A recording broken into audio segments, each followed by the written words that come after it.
ఏంటి తెలంగాణ స్పెషల్ సర్వపిండి ఎలా చేసుకోవాలో ఇప్పుడు చూద్దాం. ఫస్ట్‌గా 2 కప్స్ ఆఫ్ రైస్ పిండి తీసుకోవాలి. నెక్స్ట్ పల్లీలు, కొన్ని తగినన్ని పల్లీలు, నెక్స్ట్ ఆనియన్స్, జీలకర్ర,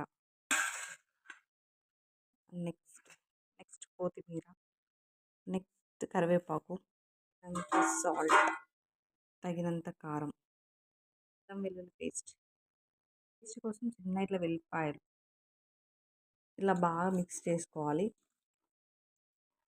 మిక్స్ చేసుకున్న కొన్ని కొన్ని వాటర్ పోసి కలుపుకోవాలి. ఇలా వాటర్‌తో బాగా కలుపుకోవాలి. వాటర్‌తో కలుపుకొని దగ్గరకొచ్చే వరకు కలుపుకోవాలి మంచిగా. మనకి ఈ క్వాంటిటీ వచ్చే వరకు కలుపుకోవాలి వాటర్‌తో మంచిగా చాలా మంచిగా కలుపుకోవాలండి. కలుపుకున్న తర్వాత ఒక బౌల్ తీసుకొని మందటి బౌల్ తీసుకొని దాంట్లో కొంచెం ఆయిల్ వేసుకొని పెట్టేసుకోవాలండి. బౌల్ మొత్తం స్ప్రెడ్ చేసుకున్నాక జస్ట్ ఇలా ఇట్లా ప్రెస్ చేసి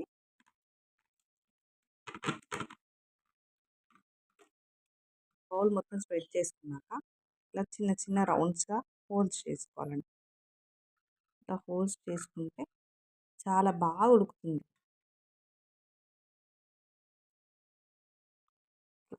జస్ట్ ఇట్లా నార్మల్‌గా ప్రెస్ చేసుకోవాలండి.